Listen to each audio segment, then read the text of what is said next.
Welcome to today's historical deep dive into the mind of a man who didn't just conquer nations, but arguably conquered chaos itself. But was that conquest a salvation, or the first step towards a grand, inevitable collapse built on the shifting sands of ambition? If you love immersive, real storytelling about ambition and downfall, hit like and subscribe. It helps us more than you know. Drop a comment with your favorite Napoleon quote, or the moment that shocked you most. Let's begin, and change the way you think about history. The year is 1803. You stand in Paris. The air still carries the scent of gunpowder and radical change, ghosts of the decade-long tempest that was the French Revolution, but layered now with weariness. The guillotine's blade has fallen silent, its hungry appetite sated for now, yet instability lingers like a sickness in the air, a phantom limb ache for a country ravaged by upheaval. Beneath the surface, royalist plots simmer, a constant threat of rollback. Jacobin fervor hasn't entirely cooled, a reminder of the revolution's violent potential. France, exhausted by a decade of relentless bloody change, longs not for more liberty, but for certainty, for a hand strong enough to mold the remaining chaos into predictable order, like a sculptor needing to finally set the clay. You, Napoleon Bonaparte, the Little Corporal, who emerged from obscurity to bring stunning victory from chaos in Italy and Egypt. The First Consul, who, through sheer force of will and strategic brilliance, restored a semblance of peace and stability, are the obvious choice. You've rebuilt institutions, centralized power, brought back the church, codified laws. France breathes easier because of you. But the title First Consul feels temporary. It speaks of a republic, a system you have already subtly, yet fundamentally reshaped in your own image, bending it to your will like a blacksmith forging iron. Around you, the whispers begin, from politicians weary of factionalism, from a populace desperate for an end to uncertainty, from your own ambitious family eyeing dynasties. They don't just want a leader to navigate the present. They want an institution to guarantee the future. They want permanence, a symbol of France reborn, strong and unbreakable. They want an emperor. The weight of their expectation, amplified by the pull of your own colossal, restless ambition, settles upon your shoulders. You brought order, yes, laying the foundations of a new French state.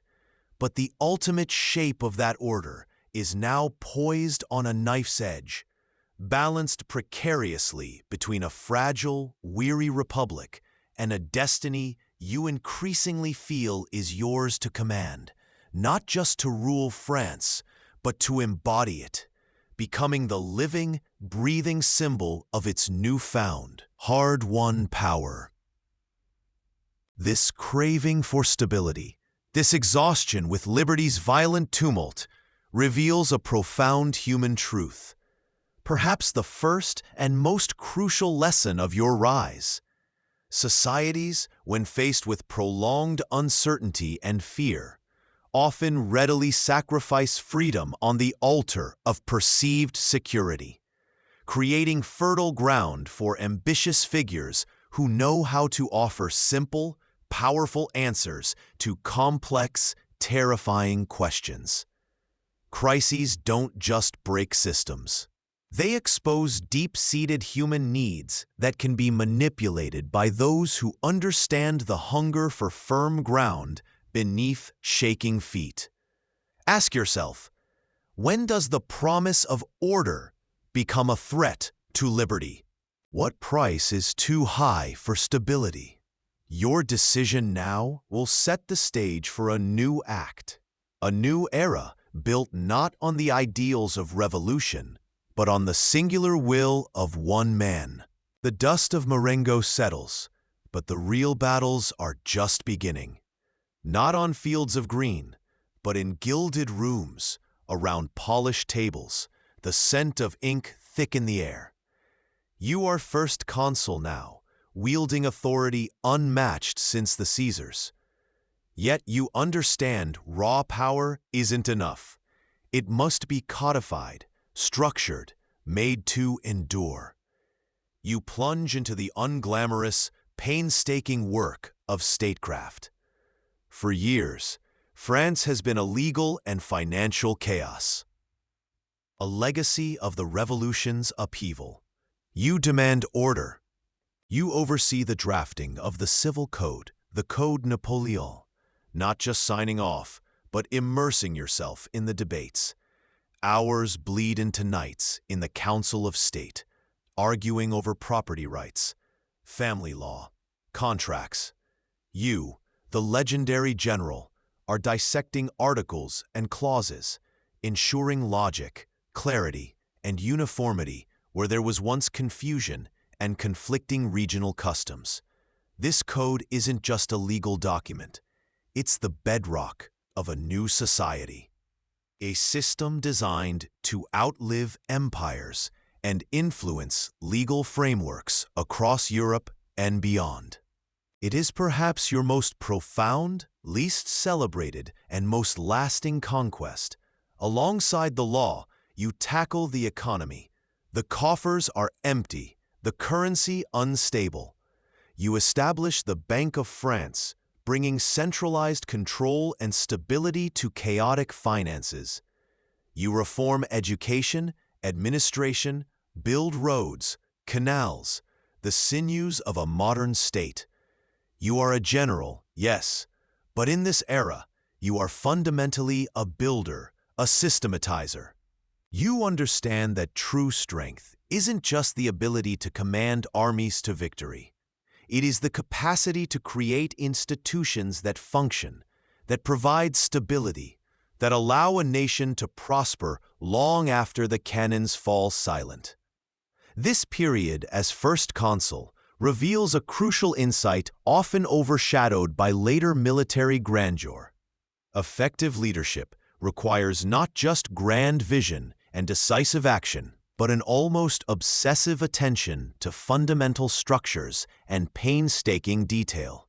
While battles deliver swift, dramatic results and grab the world's attention, lasting impact is built brick by brick through the slow, arduous work of governance and law. It is a stark contrast between the ephemeral glory of conquest and the enduring power of systematic creation. This brings a quiet, potent question to the forefront. Ask yourself, in your own pursuits, are you focusing solely on the flashy, headline-grabbing wins, or are you investing the effort, the painstaking attention, into building the foundational systems, the routines, the structures, the principles that truly create stability and enduring impact? Are you chasing the fleeting thrill of victory, or are you laying the bedrock for something that will last? The air in the cabinet room is thick with unspoken tensions.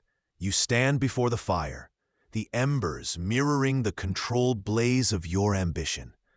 Fouché, your Minister of Police, a man whose eyes see everything and reveal nothing, lays out his reports. Names are spoken, addresses listed, whispers transcribed onto official paper. Royalist plots, like persistent weeds, sprout in the shadows. Liberal voices, once your allies against the old regime, now murmur doubts in Parisian salons, their ideas judged as dangerous contagion. You know this is the price of power, the inevitable tide of opposition that rises as your control solidifies. You cannot tolerate dissent now. The fragile peace you've imposed, the intricate structure you are building, cannot withstand even the smallest cracks of criticism. It requires absolute control over the narrative, a single, unquestioned voice, yours. Fouché speaks of printers arrested, salons monitored, coded messages intercepted. He presents evidence, some concrete, some flimsy, of conspiracies brewing. A chilling detail. A known royalist sympathizer was simply overheard questioning the speed of your reforms. The report lists him, nonetheless. This level of surveillance, you understand, isn't just about stopping plots. It's about creating an atmosphere where the very thought of opposition is stifled at birth. You listen, you process. There is no hesitation. You sign the warrants, nod approval for the exiles, initial the orders for censorship. These actions are swift, cold. You justify them internally and publicly as necessary measures to protect the state, to safeguard the stability that has replaced the chaos of revolution. You tell yourself you are protecting the French people from renewed bloodshed, from anarchy. The peace, hard-won, must be preserved at any cost. But look closer. The path you walk now is paved with suppressed freedoms. The irony is stark. The man who rode the wave of popular revolution, who promised liberty, is now building a state apparatus designed to extinguish the faintest spark of independence of thought. Criticism, however valid or minor, is not debated. It is neutralized. It's seen not as feedback, but as sabotage. Ask yourself, at this moment, watching Fouché pack away his reports, did you truly believe you were acting for the greater good? Or had the intoxicating grip of power already begun to blind you to the chilling trade-off? How easily the pursuit of absolute order justifies the erosion of fundamental liberties. How quickly a leader convinces themselves that silencing others is not just necessary, but righteous. The whispers grow louder, becoming a chilling reality. George Cadoudal, the implacable Vendean royalist, is back in France, leading a conspiracy of Bourbon loyalists. Their goal? Your death, your kidnapping, anything to plunge France back into chaos, back into the arms of the old monarchy. The intelligence is confirmed. The British, ever the meddlers, might even be involved. This isn't mere dissent. It's a dagger aimed directly at the heart of the state you embody. The air in your study grows cold with calculation. You demand swift action. Hunts fan out across the country. The plotters are rounded up, high-ranking generals among them, men you thought were loyal. The scene shifts to the cold stone walls where interrogations take place.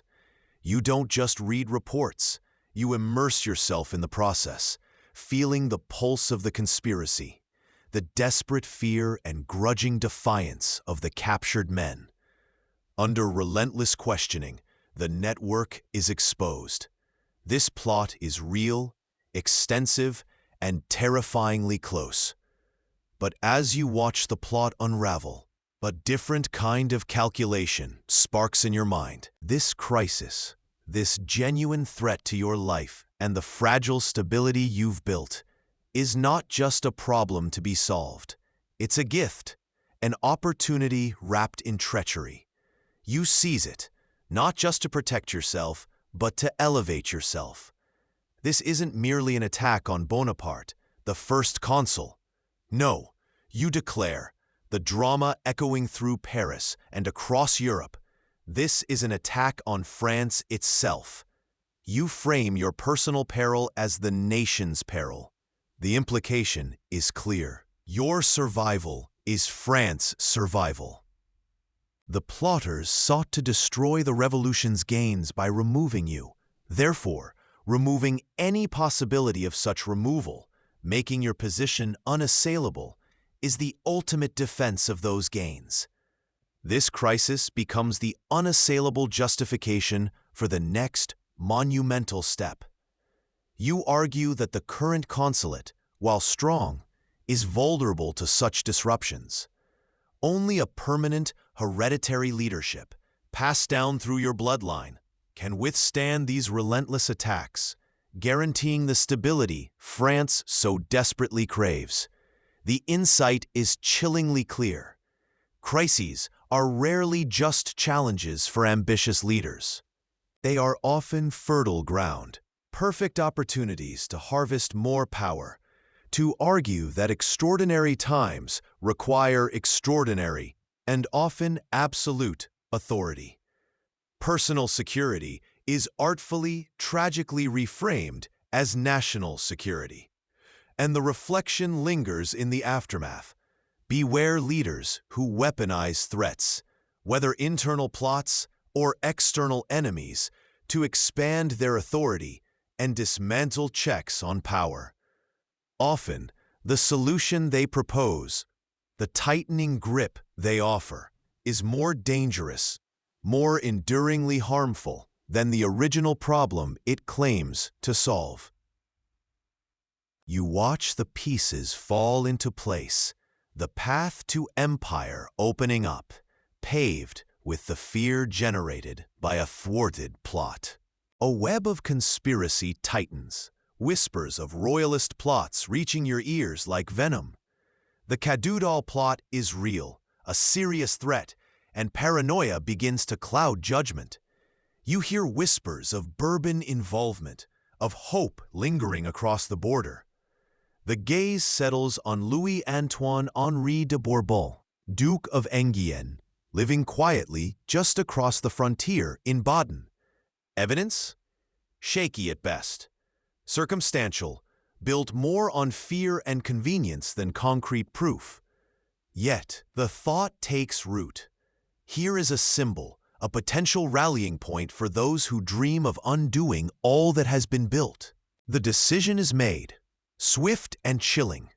You order his seizure, a violation of international law, a snatch and grab raid authorized from the highest level. He is taken, dragged across the border into France. The wheels of revolutionary justice, warped now into an instrument of state control, grind into motion. A military commission is assembled, stacked with loyalists, tasked not with determining guilt, but with delivering a predetermined outcome. The setting is the grim, medieval Château de Vincennes.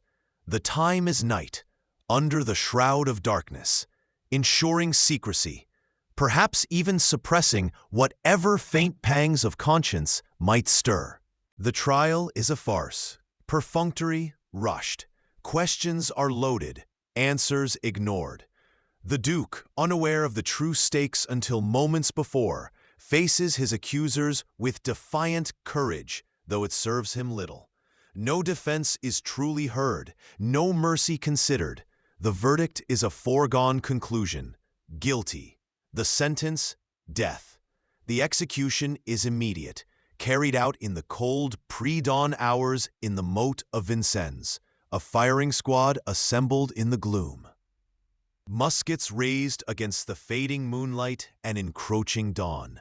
The crack of rifles shatters the silence. The Duke falls, an innocent life extinguished, sacrificed on the altar of political necessity. This act, so brutal and swift, sends shockwaves across Europe. It appalls monarchs and commoners alike. Even some who previously saw you as a force of order and stability recoil in horror. It is a stark, undeniable message. You will not tolerate dissent. You will crush any flicker of royalist hope for a restoration. You are utterly ruthless in securing power. The insight here is chillingly clear. Ruthlessness can be a powerful tool in the arsenal of statecraft, a blunt instrument used to terrify enemies and signal absolute, unwavering resolve. It sacrifices the lofty ideals of justice and morality entirely for immediate political expediency. The Duke's blood stains the foundation of the empire you are building, a permanent, ghastly reminder that the pursuit of absolute power can, and often does, demand the ultimate moral compromise. Ask yourself, standing at that precipice, with the future of a nation in your hands, how far would you go to eliminate perceived threats, even if the evidence is weak? This cold-blooded murder, executed in the dark, is a stain on your ascent, a moment where the light of ambition is eclipsed by the shadow of tyranny. The whispers that once doubted you, that plotted in shadowed salons and gilded chambers, begin to turn, no longer a scattered hum, but a rising chorus of fear. These plots, real and imagined, become the very justification needed. They are the lever pulled, the fuse lit. The air vibrates with insecurity, and you know precisely how to channel it. Security, they cry. Stability. Permanence. The campaign for a permanent title begins, not from your lips directly, but orchestrated through a network of loyalists, amplified by the very anxiety your enemies have inadvertently stoked. The Senate, once the assembly of the Republic, is now a stage where your will is enacted. It is packed, curated with men whose loyalty is not to abstract ideals, but to you. And they are easily persuaded. They gather, the debate a formality, the outcome preordained. They propose not king, a word stained with the blood of the revolution, too resonant with the Bourbons you overthrew. That name tastes of the past, of a world you demolished. Instead, they reach further back, to echoes of history, grander, more profound. They propose emperor. This word, emperor, harks back to the Caesars of Rome, to Charlemagne, to a lineage not of inheritance, but of conquest, of dominion on a scale that transcends mere monarchy. It suggests a new era, a founder, a force of nature taking human form. You listen, your expression carefully neutral, masking the tremor of triumph deep within. For public consumption, you feign reluctance, the heavy burden of duty, the sacrifice for France. The scene is set. Senators, draped in the trappings of their office, formally presenting the proposal, their language flowery, thick with reverence and calculated necessity. The intent is stark, crystalline, to elevate you beyond a mortal leader to a historical figurehead, anchoring the nation's destiny to your own. This is the profound insight. Titles and symbols are not mere labels. They are potent weapons in the arsenal of power. Emperor is not just a name change. It is a declaration of a new political theology. You are positioning yourself not just as the head of state, but as the founder of a new imperial line. A modern-day Augustus, bringing order and glory after chaos. It is a reframing of reality itself, using the deep historical consciousness of a nation to legitimize an unprecedented power grab. Pause and reflect. Witness the transformation. Recognize how language and historical symbols are not just tools for communication, but are weaponized in politics to legitimize power, to frame raw ambition not as self-interest, but as destiny, as a necessary chapter written by fate itself. What ancient echoes do modern leaders still summon? What titles, what symbols are used today to build consent or inspire awe? This moment is a masterclass in political theater, a coronation by carefully chosen words and politically compliant men. Section 7. Manufacturing consent. The plebiscite. The final step in the meticulously planned ascent now presents itself. You stand on the precipice of absolute rule, not just as First Consul for life, but as emperor. But how do you make a monarchy out of a revolution that beheaded a king? How do you crown yourself emperor of a republic without triggering another storm? The answer, you decide, is to involve the people, but on your terms. You devise the perfect maneuver, a plebiscite. The question you put to the French people is crafted with surgical precision. Should Napoleon Bonaparte be made Emperor of the French, with the title hereditary in his family? It is framed not as a choice between republic and empire, but between the stability you represent and the chaos you insist lurks just beneath the surface. Voting yes is portrayed relentlessly, everywhere, as an act of ultimate patriotism, loyalty to France, to peace, to prosperity, to the very gains of the revolution, now consolidated and protected by your iron hand. A no vote, by implication, is treason, a vote for anarchy, for returning the Bourbons, for sacrificing the hard-won peace. Consider the sheer scale of this operation, the deliberate, pervasive drumming of this single message across a nation recovering from decades of upheaval. This wasn't just a ballot, it was a performance, a nationwide assertion of loyalty engineered from the top down. Posters, pamphlets, government announcements, all echoed the same theme. The military, sworn to you, served as implicit enforcers of the approved narrative. Imagine the queues forming in village squares and city districts. Citizens, many weary of constant change, others genuinely admiring of your leadership, some undoubtedly intimidated, casting their votes. The air thick with anticipation, perhaps, but also with a subtle, unseen pressure. This isn't just a vote. It's a masterclass in manufacturing consent. The outcome is, of course, a foregone conclusion. The official tally, when announced with orchestrated fanfare and national celebration, is overwhelmingly in favor. Millions upon millions vote yes. The numbers are staggering, a seemingly irrefutable mandate from the masses. You haven't just seized power. You've had the nation ask you to take it, seemingly with one voice. Here is the chilling insight. Referendums and plebiscites under regimes centralizing power are often not authentic expressions of the popular will. They are carefully managed spectacles, tools to solidify control by wrapping it in the legitimizing cloak of mass support.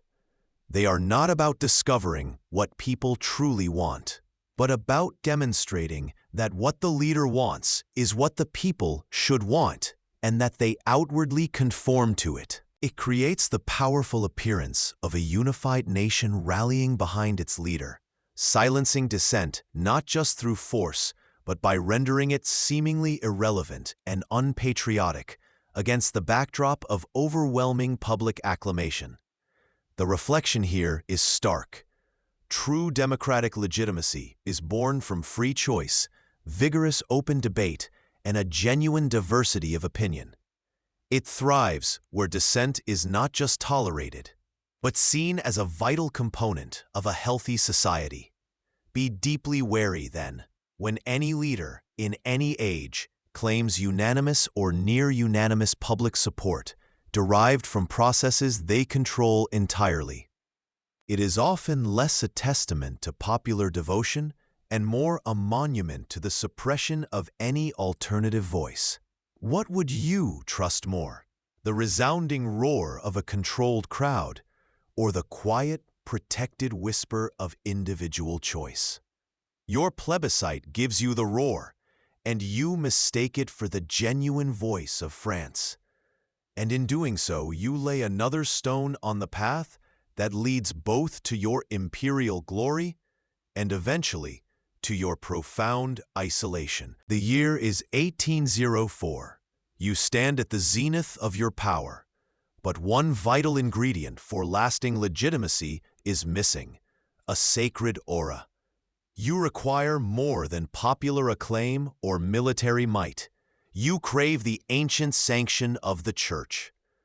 The decision is made. Pope Pius VII must come to Paris. This is an unprecedented demand, a reversal of centuries of tradition. Emperors typically traveled to Rome, bowing before the pontiff to receive the crown. But you dictate the terms now. The spiritual leader will journey to your capital, crossing the Alps in winter at your summons. Pius VII agrees, albeit reluctantly. He hopes this difficult trip, this symbolic concession, might allow the Church to regain some of the ground lost during the fiercely anti-clerical years of the Revolution. He envisions himself bestowing the crown, perhaps even negotiating the return of the Papal States. He arrives in Paris, a frail figure stepping into the whirlwind of your imperial court. The air is thick with unspoken tension. Negotiations over the ceremony are delicate, often awkward. You are cordial, even charming at times, but your resolve is granite.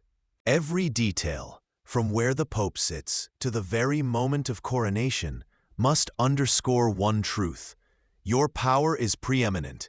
Your authority derives not solely from God, but from your own will and the will of the French nation as embodied by you. The Pope brings the history of 1,000 years of papal authority to your doorstep. You meet him with the fresh, raw power forged in revolution and tempered by conquest. The scene is set for a silent battle of wills, fought not with armies, but with vestments, seating arrangements, and the choreography of a sacred rite. You offer him respect, but never deference that diminishes your own sovereignty. You will use the Church's spiritual authority to sanctify your secular rule, but you will not allow it to eclipse or control it. This is the persistent dance between state and religion, played out on a grand historical stage. Leaders throughout history have used faith to bolster their authority, and spiritual leaders have often found themselves pressured into compliance. Ask yourself, what is true power? Is it bestowed from above or seized from below? You demonstrate your belief. It is seized, then validated by any means necessary, even summoning the holiest man in Europe to stand witness to your self-made divinity. You are determined to prove that in this new world order, the crown is not a gift from God via the Church, but a right earned through genius and ambition, taken by a man who bends even the pontiff to his will. The Pope arrives, a living symbol of the old order, and you are poised to weave his ancient legitimacy into the fabric of your revolutionary empire on your terms. Notre Dame, the ancient heart of Paris, groans under the weight of transformation. Scaffolding claws at its buttresses. Workers swarm like ants across its hallowed stone. This isn't mere decoration. It is a total overhaul, a stage being built within a sanctuary. You have chosen this cathedral, this deep vessel of French history and Catholic identity, as the site for your coronation. Not just for its symbolism, but for the sheer, unadulterated spectacle it can contain. Your decree has unleashed a frenzy of activity. Goldsmiths toil over the imperial regalia, crafting crowns and scepters with a precision honed over centuries for kings who no longer reign. Tailors meticulously stitch bolts of velvet and ermine into robes of staggering weight and cost. Garments designed to shroud you in tradition even as you forge a new future. Artists paint vast canvases depicting your victories, not just for palaces, but to line the processional route, a moving fresco of your rise. Decorators drape silks, tapestries, and banners from every available surface, burying the austere stone beneath layers of color and opulence. A colossal throne is erected, positioned strategically to ensure maximum visibility. The air crackles with energy, the frantic rhythm of creation driven by an absolute deadline, the day you will place the crown upon your own head. This is more than just a ceremony. It is a deliberate act of political theater on an unprecedented scale. The revolution preached austerity, republican simplicity, the rejection of monarchical pomp. Your coronation is a visceral, overwhelming repudiation of that visual language. It screams power, wealth, legitimacy, rooted in the very fabric of France's long story, yet simultaneously announcing a new, potent authority. You understand instinctively that power doesn't just reside in armies or laws. It lives in the symbols, the rituals, the awe it can inspire. The sheer expense, the lavish display. It's not vanity, not entirely. It's a calculated investment in the perception of your power, a dazzling light meant to erase the recent shadows of chaos and revolution. The cost is astronomical, a staggering sum for a nation still finding its feet, but you deem it essential. This isn't just becoming emperor, it's creating the image of an emperor, one who stands above the fleeting struggles of the past decade, connected to destiny itself. It is a surprising detail, perhaps, how much energy and resource a pragmatist like you devotes to mere display. But the insight is clear. Spectacle is a tool of governance. It can legitimize, intimidate, and unify in ways that legislation or military might alone cannot. You are orchestrating a performance designed not just for the French people watching in the streets, but for the monarchs of Europe. A visual declaration that a new player has arrived, and he understands the ancient language of kingship better, perhaps, than they do. Reflect on this.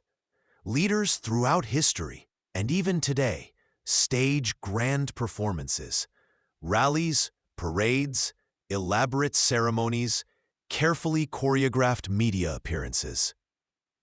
What grand performances are staged in our own time to project power and authority? What do these spectacles reveal about the nature of leadership and the desire for legitimacy? December 2nd, 1804. The day breaks with a raw, biting cold over Paris, the sky a flat, indifferent gray. From the grand, ornate doors of the Tuileries Palace, you emerge, not as the lean, determined general, but as something else entirely, draped in velvet the color of imperial purple, weighted by ermine and the cool, heavy press of jewels. Your carriage is a golden vessel in a slow-moving river of spectacle. The vast procession begins its deliberate, majestic crawl through the very arteries of Paris, a living current flowing towards Notre Dame Cathedral. Along the route, the air is thick with a palpable energy, a blend of awe, expectation, and the sheer raw power of a moment long willed into being. The streets are a tapestry woven from human faces, a dense crush of citizens craning their necks, flanked by silent ranks of troops and clustered dignitaries in their finery. The sound is a symphonic paradox, the roar of the crowd rising and falling like waves against the formal, measured strains of ceremonial music. Every eye is on the carriage, on you. You are the still point in this turning world of engineered grandeur. Inside the gilded cage of the carriage, time seems to stretch and contract. Faces blur into a collective, expectant entity. The weight isn't just the heavy robes on your shoulders. It's the immense, crushing pressure of history itself, the echoes of kings and emperors stretching back through centuries, now converging on this single, deliberate step. You are not merely playing a part. You are being consumed by it, transformed by the sheer force of this public ritual. This is not just a journey across Paris. It is a journey into legend, a conscious step across the threshold from republic to empire, from Bonaparte to Napoleon. This grand procession is the ultimate performance, the carefully orchestrated tableau designed to solidify your image not just in the minds of those present, but for generations to come. It is a declaration, shouted in gold and velvet and the roar of millions, that this power is real, legitimate, and here to stay. Yet at the very eye of this hurricane of public adulation, there is a profound, chilling isolation. You are the most watched person in the world, surrounded by an ocean of humanity, yet utterly alone within the confines of your purpose and the gilded walls of the carriage. The intimacy is manufactured, the connection an illusion projected onto a figurehead. Ask yourself, what is the true cost of such absolute public performance? Is the isolation the price you pay for forging a crown from ambition? Or is it simply the inherent condition of standing alone at the summit of power? The slow, deliberate movement towards the altar is more than a coronation march. It is the physical manifestation of a calculated ascent, a moment where the private will becomes a public monument, and the man disappears within the legend he has so meticulously constructed. You step across the threshold, and the world outside, the gray Paris morning, the restless crowds, vanishes. Here, the air is thick with the scent of incense, a heavy, ancient perfume that clings to the soaring stone columns. Your gaze sweeps upwards, following the dizzying lines of the Gothic architecture, a masterpiece of human aspiration reaching towards the divine. Notre Dame is not merely a building today, is a stage, meticulously set, a sacred space prepared to receive the secular emperor you have willed into being. Around you, the assembled power of France, and indeed much of Europe, holds its collective breath. Cardinals in crimson, bishops in their vestments, generals resplendent in uniform, politicians in their finery. They fill the vast nave, a constellation of influence gathered by your gravity. Each face is turned towards you, a mixture of awe, calculation, and perhaps grudging respect. This is the audience for the most audacious act of your career, demanding God's blessing, or at least the Church's venerable seal upon your self-made crown. Ahead, near the high altar, stands the Pope, Pius VII, a figure of immense historical and spiritual weight, yet here, in your cathedral, on this day, he is part of your carefully constructed universe. He waits, a symbol of ancient authority lent to your brand new empire. It's a stunning tableau, the heir of St. Peter prepared to sanctify the authority of the man who rose from Corsican obscurity through sheer force of will and cannon smoke. The irony isn't lost on you. You are not kneeling to Rome. You are orchestrating Rome's participation in your triumph. You begin the long walk down the central aisle. Every eye follows your progress. The heavy robes feel less like vestments and more like armor, each step measured, deliberate. This is not merely a procession, it is a declaration. You are moving towards a destiny you have seized, not inherited. The hushed expectancy of the crowd amplifies the sound of your footsteps, each one echoing in the vast silence. The weight of France, its future, the hopes and fears of millions, seems to rest on your shoulders, propelling you forward. The deeper insight here is the potent fusion of secular power and religious tradition playing out before the world. You are not just taking a crown, You are attempting to weave your transient power into the eternal fabric of faith and history. You are leveraging centuries of religious legitimacy to endorse a revolutionary outcome.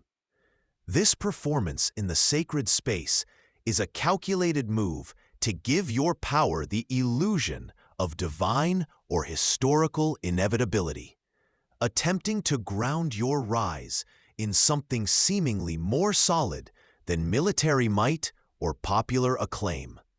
Ask yourself, how often do institutions and rituals, originally created for spiritual or communal purposes, become tools to sanctify political acts, cloaking ambition in the guise of destiny? It's a powerful magic trick, and you are the master illusionist. The air in Notre Dame is thick with incense and the weight of history. Centuries of kings have knelt here, receiving their sacred mandate from the Church, from God Himself, channeled through the hands of the Pope.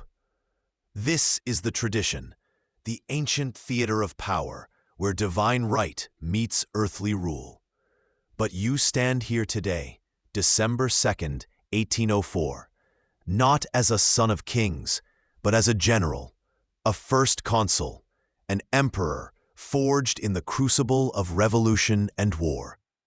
The Pope, Pius VII, his face impassive under his mitre, is here to perform his part, to bless the regalia, the symbols of your newly claimed empire. He is ready to place the heavy golden wreath, the laurel crown reminiscent of Roman emperors, upon your head. According to all that has come before, his touch would signify that your authority, while won by steel and cunning, is now sanctioned by the divine, mediated by the Church. It is the final piece in the puzzle of legitimacy, wrapping the raw power you wield in the comforting mantle of tradition and heavenly approval. But you are not Louis XVI. You are not even Charlemagne, whose symbolic crowning by Pope Leo III established a precedent you are both invoking and defying. Your power was not inherited, it was taken.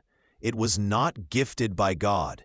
It was earned through impossible marches, audacious battles, political maneuvering, and a relentless, unyielding will. You did not ascend a throne. You built it with your own hands on the ruins of an old world. As the Pope finishes his blessings, the crucial moment arrives. The crown, a heavy circle of gold leaves, rests on a velvet cushion before the altar. The thousands packed into the cathedral hold their breath.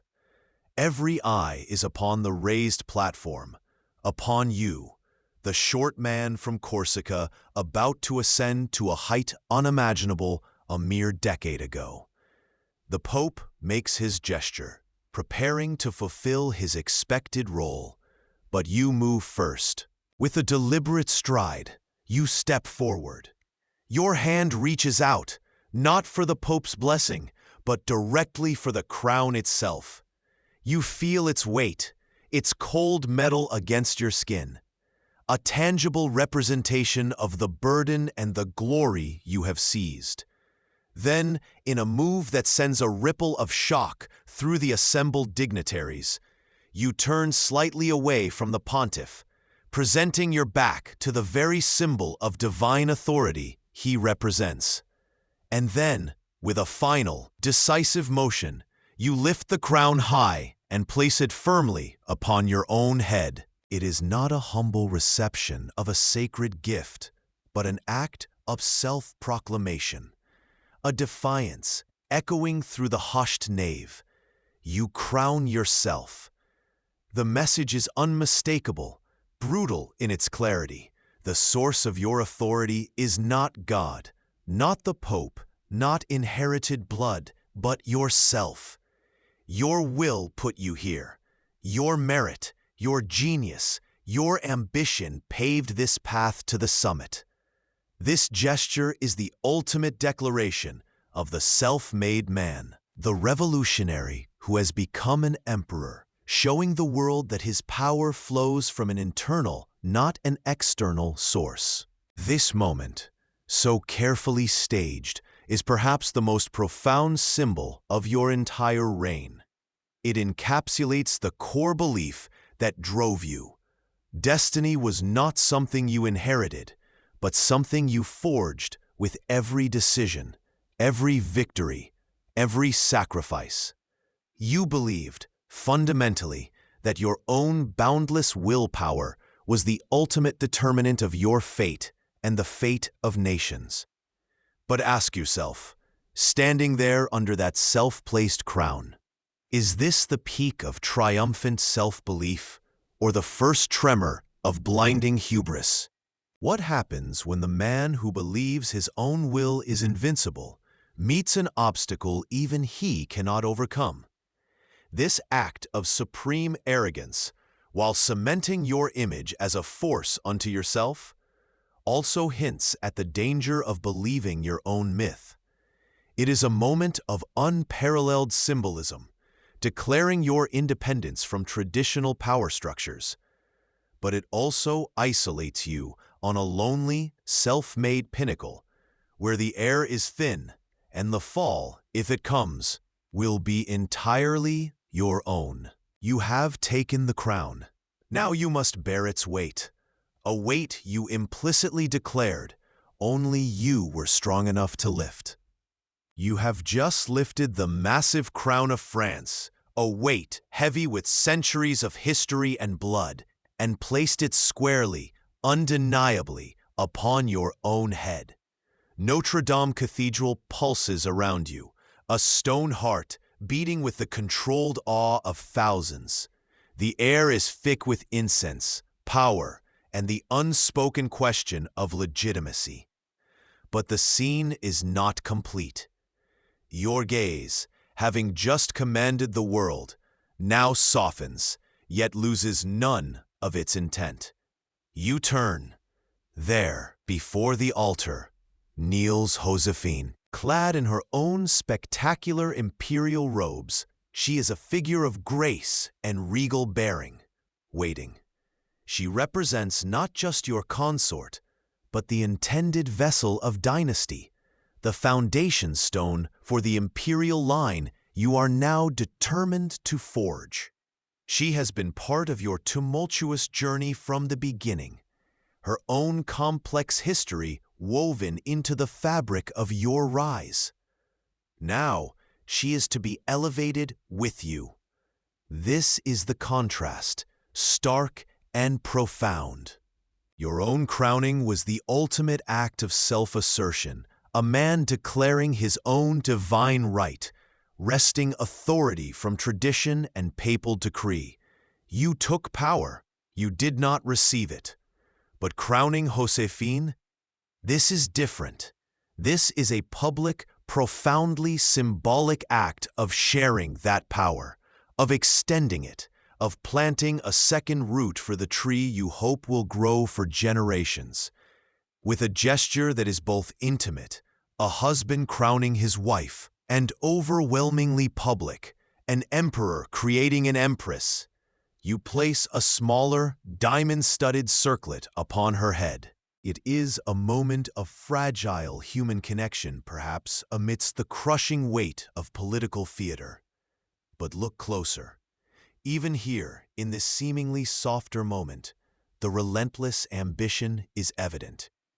Josephine is not just your beloved. She is a crucial piece on the chessboard of your legacy. By crowning her, you are solidifying the concept of the imperial family. You are showing the world that this new order is not merely about you as a singular phenomenon, but about a structure, a court, a potential future lineage. It is an overt declaration that this empire is designed to last beyond your own lifetime, to be passed down through an imperial bloodline, a detail that will later become agonizingly problematic. It is a piercing insight into the demands of absolute power. Private lives become profoundly public tools. Your most intimate relationship is paraded, instrumentalized, burdened with the weight of national expectation and the need for dynastic continuity. Josephine, with all her personal charms and complicated past, is transformed, in this moment, into the symbolic mother of a future empire. Ask yourself, is this a brief flicker of genuine affection given public expression? Or is it purely a calculated move to lend traditional structure to a revolutionary ascent? What must it feel like to have your marriage, your spouse, become so utterly entwined with and subordinate to the machinery of state and the grand project of building a legacy that outlasts your breath? He stands, gilded and crowned, within the solemn space of Notre Dame. The air is thick with incense, the gaze of assembled dignitaries like pinpricks on your skin. This is the apex, the moment the Republic officially dies and the empire is born. But power, you understand, is not merely taken. It must be sanctioned, legitimized, draped in the robes of accepted ritual. And so, you must speak the necessary words. Before the altar, before the Pope himself, a shrewd political move, asserting dominance even over the spiritual realm. You raise your hand. Your voice, sharp and commanding on the battlefield, is steady now as you recite the oath. An oath not to your lineage, not explicitly to your power, but to the Republic. You pledge to maintain its integrity, its territory, its laws. The Republic, the phantom entity you have just definitively extinguished, replacing it with a hereditary dynasty centered entirely on your person. It is a breathtaking performance of political theater, a final, mocking kiss blown to the revolutionary ideals that elevated you. The irony is palpable, a silent observer in the grand cathedral. You swear to protect a structure you have just bulldozed, invoking its name as you bury its principles. This isn't just hypocrisy, it's a strategic maneuver. By maintaining the vocabulary of the revolution, liberty, equality, at least in name, the Republic, you seek to retain the loyalty of those who fought for those very ideals, while simultaneously consolidating absolute control. You are dressing the wolf in sheep's clothing, using familiar phrases to mask a fundamental transformation. It's a lie of convenience, elevated to statecraft. This moment reveals a cold truth about the pursuit of ultimate power. It often demands a calculated divorce from sincerity. You must say what is politically expedient, perform the required rituals, even if they stand in stark contradiction to the reality you are forging. The words are merely tools, levers to manipulate perception and maintain the delicate balance between ambition and public acceptance. The great transformation requires this final, necessary falsehood, a solemn vow that rings hollow to anyone paying attention, a testament to the pragmatic cynicism at the heart of absolute rule. Ask yourself, does the end, stability, order, French glory, justify this blatant manipulation of truth? Or is this the precise moment the noble aspirations of the revolution are officially corrupted, surrendered on the altar of one man's ambition? This oath is more than a formality. It is the symbolic severing of principle for the sake of control, a blueprint for how power can speak peace while preparing for war on its own foundations. The light hits your eyes, blinding for a moment after the dim sanctity of Notre Dame. A roar washes over you, a physical wave of sound unlike anything you've experienced. The crowd is a sea, surging, cheering, worshipping. You stand on the steps, draped in imperial robes, the heavy jeweled diadem settled on your brow. The feeling is dizzying, a potent cocktail of unimaginable triumph and the immediate, crushing weight of the object atop your head. It is not just gold and jewels. It is the condensed history of kings, the expectations of millions, the fear of every monarch in Europe. You are no longer Bonaparte, the swift, brilliant general, or even the shrewd First Consul. You are Napoleon I, Emperor of the French. In this blinding moment on the steps, you have completed a climb unparalleled in modern history. A boy from a minor Corsican family, an outsider speaking French with an accent, who started as a mere artillery officer, has placed the ultimate symbol of power upon his own head, forging an empire from the ashes of revolution. It's a feat of ambition so audacious, it feels almost mythical. Look at them, the faces turned up to you, a mixture of awe, hope, and fervent loyalty. They believe you are the man who can hold the world in your hands. But even as the cheers echo, the weight settles. This summit you have reached is no place for rest. The diadem is less a reward than a gauntlet thrown down. Every king, Tsar, and emperor from Madrid to Moscow sees this moment not as your elevation, but as a direct challenge to their divine right, their ancient lineage. The scent of gunpowder is already on the wind, even amidst the celebratory smoke. You have not secured your position. You have merely made yourself the primary target for every jealous eye and fearful heart across the continent. Here is a surprising truth, lost in the grandeur of paintings and histories. The peak of ambition is rarely the peak of happiness or security.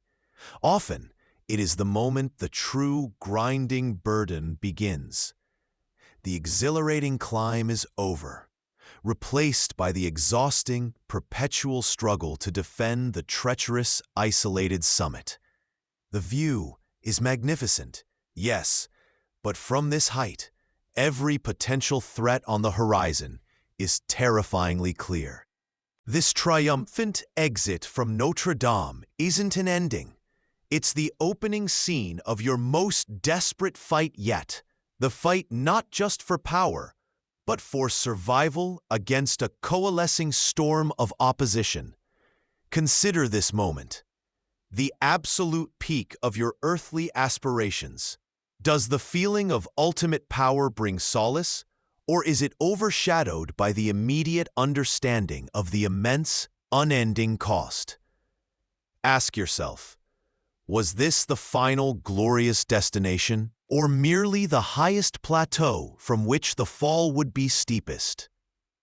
The triumph is fleeting. The challenges born from it are just beginning to gather their strength. The year is 1804. The air in Notre Dame is thick with incense, heavy with the weight of centuries. You stand ready, the diadem within reach. This moment, electing to wear the crown of emperor, isn't merely an upgrade from First Consul, a simple change of title. It's a seismic shift, a fundamental redefinition of who you are and your relationship with the very nation you swore to serve. Before, you were France's most powerful servant, its shield, its architect. Now, you declare, you are the state. The abstract concept of the Republic, hard-won in blood, evaporates, merging entirely with the person of Napoleon. Your will, once merely influential, becomes law absolute. The very destiny of France is now irrevocably tied to your pulse, your decisions, your survival. This act isn't just a personal elevation, it's the founding of a new dynasty. Your brothers and sisters, once merely family, are now princes and princesses, potential kings and queens in lands yet to be conquered or carved out. You are building an empire, not on dusty maps, but on the living flesh and blood of Europe. This bold declaration, this self-coronation with your own hands, bypassing the Pope in a move of supreme symbolism, showing you owe your power not to divine right or popular will alone, but to yourself, sends shivers down the spines of every crowned head on the continent. They saw you as a dangerous revolutionary force, a potent general who could shatter their armies. Now, they see something far more terrifying, a new Roman emperor rising from the ashes of their old order, explicitly linking the volatile power of France to a single ambitious man. To them, you are no longer just a defender of France's revolutionary gains, but a potential aggressor, a force for destabilization whose personal ambition was now indistinguishable from the nation's geopolitical stance. This perception wasn't irrational. They understood that a leader who is the state has no checks, no balances beyond their own judgment. The pursuit of a title, once perhaps seen as legitimizing stability after years of revolution, transforms into a declaration of war on the existing monarchical system. It wasn't just a title you sought. It was ultimate authority, the kind that requires erasing the line between personal desire and national interest. Think of it. The incredible insight here lies in how consolidating power, centralizing it entirely in one person, inevitably dissolves the boundary between ruler and ruled. The nation's fate becomes terrifyingly vulnerable, directly linked to the leader's ambition, health, and even paranoia. It's the ultimate personalized rule, a stark contrast to the republic you supposedly upheld. There's a tragic irony in becoming the very thing the revolution fought against. A monarch, albeit a self-made one, whose power was more absolute than the Bourbons you displaced. And the danger? It's precisely this blurring of lines. When national interest becomes indistinguishable from the leader's personal desires and security, the path to conflict is paved with gold and ego. The pursuit of this ultimate title didn't secure peace or universal legitimacy. It solidified the fear of Europe's old powers, guaranteeing years of relentless warfare.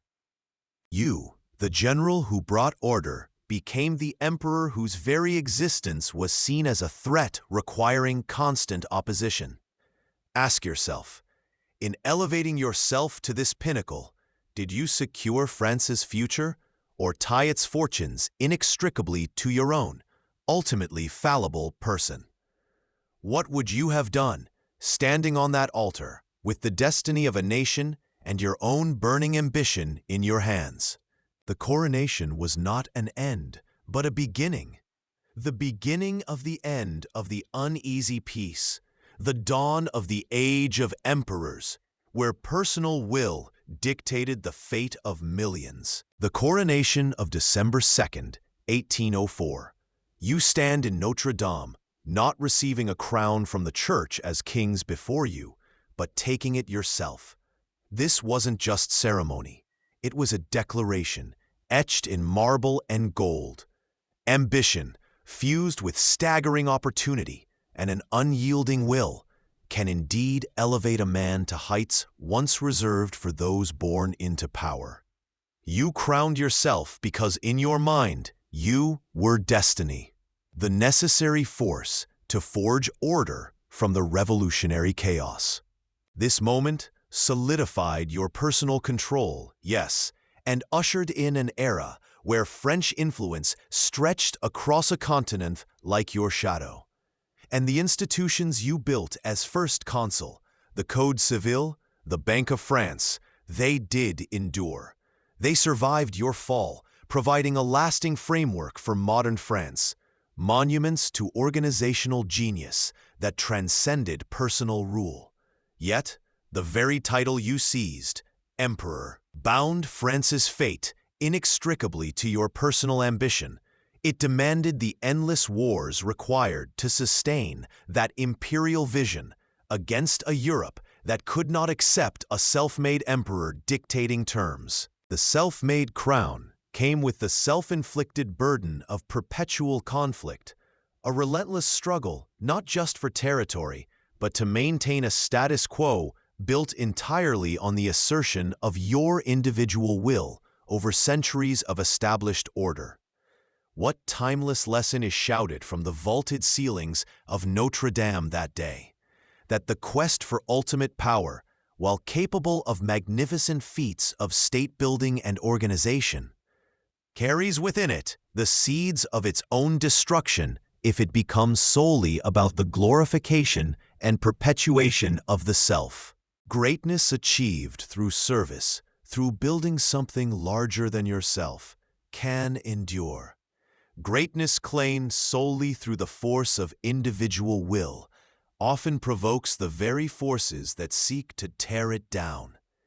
Your empire, built on the principle of your indispensable self, rose brilliantly and fell catastrophically.